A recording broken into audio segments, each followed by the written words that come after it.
Hey everybody, welcome back. We made it back here. We are back. Are we back, Jesse? Oh, yeah, we're back on the air. After a brief go at YouTube, we decided this best fit what we do. YouTube really does take a lot of time, doesn't it? Yes, it does, and this way people don't have to look at us either. Yeah, they don't have to look at us, be horrified. But yeah, I mean that really does take a lot of time, and we've got a lot of other things going on, and just don't have the time to go into that and try and grow it there. But that doesn't mean from time to time we may not do some stuff there still on the YouTube channel. Maybe do some live episodes, some video episodes sometime again. But this just seems to fit what we do, and what we do best is talk about movies, so I suppose. Yeah. Yep. Some of our past episodes are still up there on our YouTube channel. What's our YouTube channel called? Well, we have a couple of YouTube channels. Two-Headed Productions, Joe Diesel page. So our half-hour power, that's what it's called. So here we are, we're back, we're at the half-hour power again. And I always wanted to come back, was never able to get back into doing the YouTube stuff, so we looked back into doing this again. And here we are. So let's see, we're going to talk about Suspiria Remake.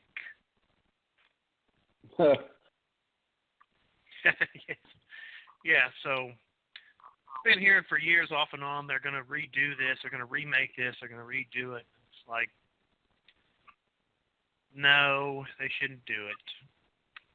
What did you think, Jesse, when you heard they're going to do it? I thought there was no point behind a remake of Suspiria or any movie that Dario Argento has made. Since he's so unique in what he does, I don't see why anybody else would want to do that. Yeah. So there's a remake out right now that I feel the same way about. Pet Sematary just came out. And Stephen King has such a body of work that could be translated to movies. And he has such a lot of crappy translations, doesn't he, from book or story to movie, right? Oh, yeah. Yes. And Pet Sematary was not one of those, in my mind, that was bad. I felt like they did a really good job on that movie. Yeah, Pet Sematary is a very well done movie. It's a good movie. It's a movie I can only watch, once, and I can never go back and watch it again. Oh yeah. Yeah, I don't like the dead kid coming back thing. Always haunts me. So. Yeah, it does. It absolutely does. But there was another. It's like, why are they remaking that? And we've talked a lot in our past shows about remakes and amongst ourselves and with other people. And I've always felt like if you're going to remake something, why don't you remake something that's bad? Because then you can make it good. Yeah, I mean, I agree with that totally. I mean, you got to find the films that you think have inherent flaws that you think you can fix and make a better movie out of it. I don't see how you can make a better movie out of Suspiria, so. Yeah, and they did not. And supposedly the director is a big fan, which I don't believe. I don't buy that at all. I don't think he's a big fan at all. Yeah. In the same way that I don't think Ryan Johnson has ever seen a Star Wars movie in his life. There just is no way in my mind Luca has ever seen Suspiria or is a big fan. Because you watch the movie, his movie is dull. This Suspiria is dull. It's boring. It's not imaginative. The score is not memorable. So Thom Yorke did a horrible job on that score. It's absolutely atrocious. I don't remember a note of the score.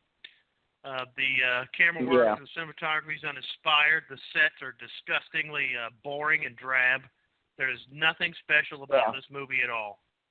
There's some dance numbers No. in there. I think the biggest thing there's probably two big things they did that were maybe different were the dance numbers are spells, yippee doo, so what, and the ending is she is now Mother Suspiria, so what, big deal. None of that in any way improves any of it. And he had, what is it, an hour longer than the original? Yeah, it's like almost a 3 hour long movie. I mean, in the pitch meeting, I wonder how the pitch meeting went. He should have been fired. Get out now. Yeah. Just get out. No. All right. Well, what's your take on it? I don't think it should ever got past the script stage. The gentleman who wrote the script didn't seem to really get the idea of what the original movie was or what it was about in any way. No. Yeah. I know that the director was the one who pushed it towards them going into Germany, into Berlin, and having a dance school centered in the center of the city. Yeah. Because he wanted to bring about all the political turmoil that was in Germany at that time, but it's like, who cares? I mean, that's something that's just, unnecessary, and it really, doesn't give you enough information that you even care about what was going on. You just know that stuff's going down. Yeah. I mean, you'd have to actually know what the history of that time was to get a better sense of judging what was going on. But that guy who wrote the script, I don't think he likes horror movies. I don't think he enjoys the original at all, because it seems like it doesn't seem like it. I think you're right. He doesn't seem like it, because I think one of the articles I read about it was what you just said. He was more interested in writing it once he found out he wanted it to be in Berlin and tie in the political turmoil that was going on at the time there. Like, what? Yeah. What? Yeah. And I read so many reviews about, what a masterpiece this is. It's not for everybody, but it's a masterpiece. It's got scares. It's got none of that. It's not a masterpiece. It's oh no. I read these reviews and I'm baffled by them all. Like, what the heck did you watch? Yeah. And then the other thing that they do, and I hate this. I really hate it when they do this. They start putting down the original, and they do that a lot. Yeah. In a lot of things that if they're remakes or reboots or or whatever they want to call them now, they do that a lot. They'll put down what came before. They did that with the new Star Trek movies. They've done that with these new Star Wars movies, and we can go on and on. But those are two main ones that people have heard of.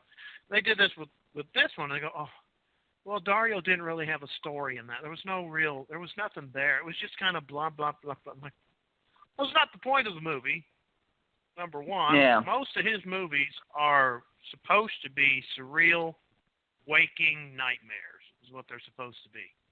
And if you can't get that, then you shouldn't be watching his movie, and then saying that about it, because it was made that way on purpose. Right. I think there's a fine plot to the movie. I mean, it has a straight, narrow flow through it. I would say the complete opposite of this movie. This movie's overly plotted. It has too much stupid stuff going on when it should be a simpler film, plot-wise, and should be, its overabundance should be in its visuals and its the kills that In this movie, I mean, the best scene in the movie for me is the scene with the where they're trying to get Dakota Johnson, Susie Bannion to dance, and as she's dancing, this other girl is dying. Her bones are breaking. You get the idea that this is directly correlated to the way that Susie Bannion is dancing, which I thought that was an excellent scene. I thought, okay, that's interesting. So is there a magic to her dance? But when you get to the end of the movie, you're like, oh no, okay, no, it has nothing to do with that. And in all honesty, Susie Bannion turns out to be a horrible person, because if you think back to it, when you get to the end and you see you think, oh, that's on purpose, then, right? Yeah, it was. It was, and her whole backstory, new backstory. What were they? Quakers? Something Amish or something. Amish? Mennonites. But her mother, she keeps flashing back to her mother, or the movie flashes us back, and her mother thinks she's given birth to the Antichrist or something, and hates her and wants her dead, and wants her, like, what is the distraction in that? What is the point of this? And there is no point in it. Just ridiculousness. Well, I was reading on, we both go through the trivia and we read all and all the articles we can. I was reading something that says that that's not her. That's not Susie Bannion who's pregnant. That's her twin sister. Her twin sister. Yeah. Yeah, it's her twin sister, and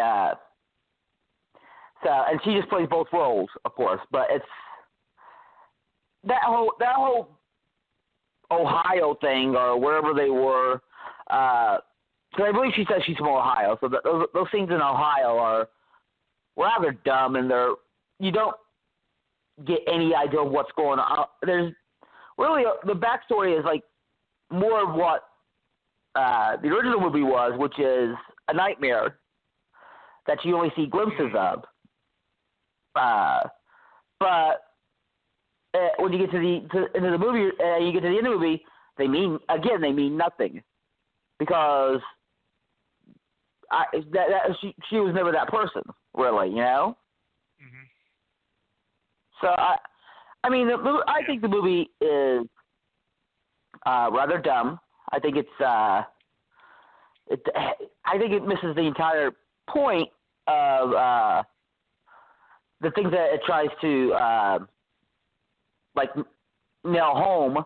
I know Tilda Swinton plays two characters in it. She plays what was her name in that movie?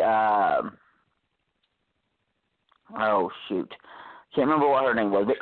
I've been trying to block out this film. Blanc. Huh? Yeah, she plays Blanc, and then she plays the psychiatrist who's in the opening of the movie with Chloe Grace Moretz. I think that's how you pronounce her name. I don't know. Yeah. I'm hoping that's right. And she plays that character, but when you come to his kind of finales, I'm fine with Tilda Swinton playing the character. I think that she did a good job playing the character, but it loses what happens to him loses its emotional resonance when it's played by her. Does that make sense? Yeah. Yeah.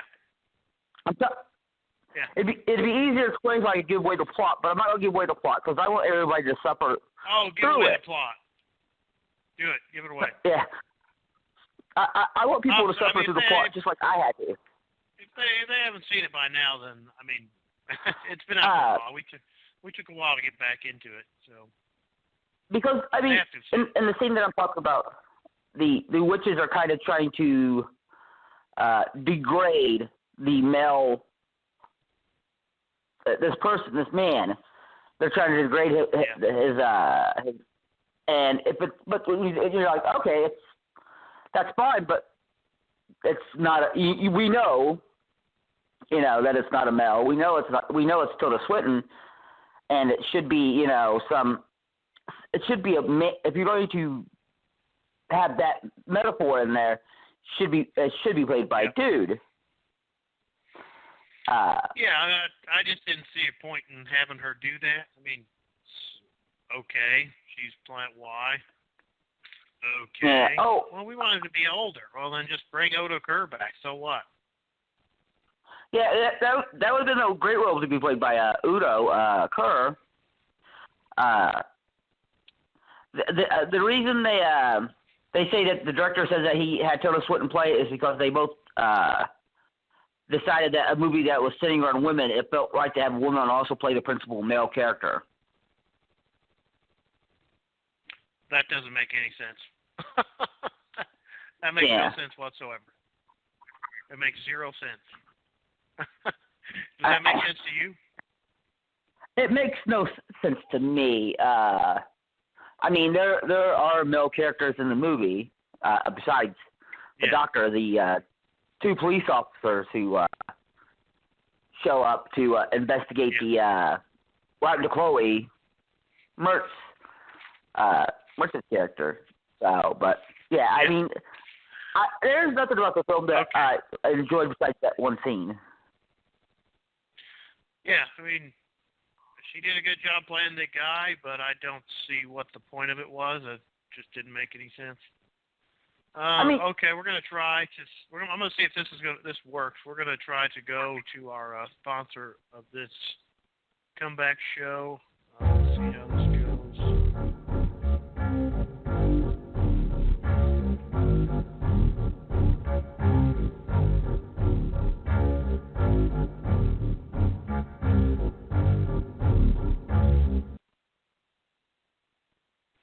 Suspiria 2018. Suspiria 2018, the scariest movie of 2018. Suspiria 2018 is the most imaginative, atmospheric horror movie of all time. Of all time. If you don't like it, you're a moron. A moron. But wait. Coming in the fall of 2019 is Suspiria 2019. That's right. A remake of Suspiria 2018 is coming out to scare the smeg out of you and your town. Suspiria 2019. Suspiria 2019 is a horror movie fan's dream. It was shot in 1977 with the latest technology. It was so forward-thinking, it stars legendary Jessica Harper and the immortal Udo Kerr. It's surreal. It's Suspiria 2019. It's imaginative. It's Suspiria 2019. It's a visual delight. It's Suspiria 2019. Suspiria 2019. Don't call it a remake. It's a cover. Warning, Suspiria 2019 is a re-release of the original Suspiria. Watch Suspiria 2018 at your own peril. It stinks.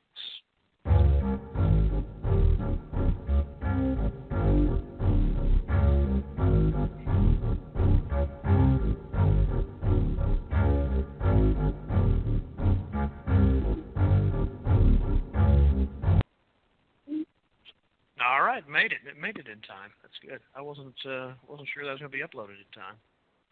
Okay, so we were talking about the ending of the male characters and Tilda Swinton playing that role. Yeah. Which, she was fine in that role. I don't have a problem with them doing that, but I mean, it didn't make any sense to do it. Whatever. So now you have all of these people and who write these reviews and talk about this movie. And in the 90s, we had a certain term for that, but I'm not going to say it because we could probably get in a lot of trouble in the woke days of 2019. But it just feels like this is one of those movies that they go, oh, geez, if you don't, you're a moron if you don't understand this movie. Oh, you like the original better? Well, that was for children. This one is for adults. So if you like something like that, there's something wrong with you. Maybe you're just your feeble little brain. And that's what I get from these reviews when I read these reviews. And I've sent you many of them, and I've read them all. Have you read the ones? You know the ones I'm talking about? I've read a lot of them. I've read almost every one you said, maybe missed one or two. And the ones that I missed, I started reading, and it's like, I don't want to read this anymore, and I stopped. Yeah, you can't even read them all because they're just gushing over this. You're like, what movie did they watch? I don't understand what it was that they watched. I don't mind a person disagreeing with what I think of a movie. That's totally fine. There are movies that I love that you hate, that I think are great that you hate, but I don't get mad about it. I just like, okay. But one thing I don't do is when you say, well, I don't like that movie, I don't question your intelligence or you as a person because you didn't enjoy the film. Which is what those reviews, a lot of reviews like doing. Yeah, and that's what's irritating about some of those reviews and the way they write these reviews. Yeah. They like to throw those silly things in there. Now I've got this. I pulled up this top horror movies of 2018. This is from Thrill List. I'll just go through the top 10 here. So Upgrade is number 10. Never seen that. Quiet Place Nope. is number 9. That was a good one. Yep. That's a great one, yeah. Bird Box. I've not seen the Bird Box. It's meh. The Ritual. Not seen The Ritual. I did not like that movie at all. Oh yeah. Okay. So then number 6 is Annihilation. I love Annihilation. Annihilation's great. Okay. So Annihilation. But Apostle. Not seen that. That was good. I enjoyed that. That was good. Number 4 is Suspiria. Terrible. Yeah, it made the top 10. So number 3 is a way better movie than Suspiria. Just a joy. Mandy. I love Mandy. Yeah. Amazing movie. Mhm. Not seen this one. Revenge. I've not seen that. Revenge. Oh, I haven't seen that either. And the number 1 on their list is an absolutely top-notch horror movie, Hereditary. Oh yes, Hereditary is fantastic. Fantastic. Much better than Suspiria. Much better. Mhm. Oh yes. Yeah, that's not a good list. That's not a great list. No. What's that mean? It wasn't a good year last year for horror? I mean, Oh no, it was a great year for horror. Sorry. I mean, but it's fairly lacking in some fantastic films from across the seas too that were really good. That they just totally left off that list. mhm. And some really independent films that were a lot better, like You Are the Killer, which was fantastic. Satan Slaves, Terrified was a lot better than some of the movies they had on that list. That was a pretty poor list, I think. My opinion. Yeah.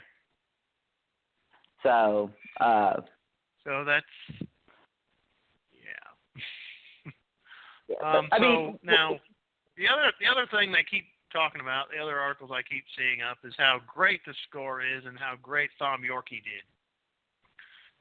Yeah. On that score. Now, when I first saw original Suspiria, the couple things struck me upon within the first 5 minutes was how great the score was going to be. Mm-hmm. And the visual look of that film was amazing from the very first frame all the way to the end. There's not a bad look in that movie, not a bad shot in that movie. And this Suspiria, I can't remember a note of the score. None of the score struck a chord in me in any way at all. Yeah. I don't know what they're raving about. What did you think about the music? Well, I agree with you. I don't remember the music very well. I don't think it was a good score, but that's, the main reason is because I don't remember there being a score in the movie. Which I think is a very important thing for your movie, is to be able to say, oh, yes, that score was so fantastic. And it just didn't exist in Mr. Gudino's music. The score could have been fantastic. I think it needed to be. It was very quiet. It was very, but it didn't fit what your ideals of what Suspiria and its music should be in any way, shape, or form. At all. Did you think that it, when you listen to it, you're like, oh man, this is so good. So this is just like the original. No, I didn't think it at all. I couldn't remember it at all. Now, I've seen some interviews with some of the cast and the director, and they talk about, and in recent years they've shied away this term remake. and they'll use Right. reimagining or reboot or well, now the new one is cover. This is a cover. So Okay. this isn't really a remake; it's a cover. Do you remember the quote Dario Argento had about the cover or about the remake? Yeah, he was not pleased with it at all. He thought it was dull, lifeless. He didn't think it was scary, which he thought was one of the major sins of it, was that it was supposed to be a horror movie, and it wasn't. He felt in any way a horror movie. And he said that he didn't like the score because he didn't like what we've already said. He didn't remember there being a score. Yeah. Yeah. So what is that? Are we missing something? Is there something wrong with us, or? I mean, again, it's all just basically our opinion on what we feel. Yeah. The film did for us. I mean, there could be a point made that this movie wasn't made for us. You know, what I mean, it seems that we're middle-aged old white dudes. It doesn't seem like they made the movie for middle-aged old white dudes. But who was it made for then? I think it was made for more of a one for an art crowd, because it's a fairly artsy-fartsy flick. Yeah. So I would say that, and it is a female-centric view, which doesn't mean that we can't enjoy it. I mean, I enjoyed The Descent, which I think is a very female-centric. I mean, it has nothing but ladies in it. I don't remember there ever being a guy in that flick. But it just didn't. Some movies just aren't for you, like, at all. But Yeah, but I mean, you would think that if they're remaking a movie that already has an audience and a rabid cult following like Suspiria has, why would you do something to shut them all out? Which, to me, that's what they did. They just shut us all out because I don't know, it's horrible. I don't know why you'd want to get rid of half your audience like that. Because when I watch the original Suspiria, it's a good, disturbing, surreal horror movie. I don't think about any of that stuff. I just like the movie as a whole. The movie as a whole works. All the parts and pieces work for that movie. Yeah. And whatever you want to read into it, I guess you could read into it. But this new one, I don't think any of it works together at all. Yeah. The only thing I could really hope for this one is that if people see it and have never heard of the original and then they like this one, hopefully they'll go back and watch the original, and because hopefully this opens people up to more of the Argento stuff, maybe stuff they've missed. That could be a good thing this movie has done. I did have to ask you this question, and I thought I've been thinking about it, and I think it might be an interesting question. We both agree that Dario has, his own vision of how things are, and that's what makes him kind of unique to other directors. But we also agree that he's not every movie he's ever made is a masterpiece. You know what I mean? No. There are some films that don't work.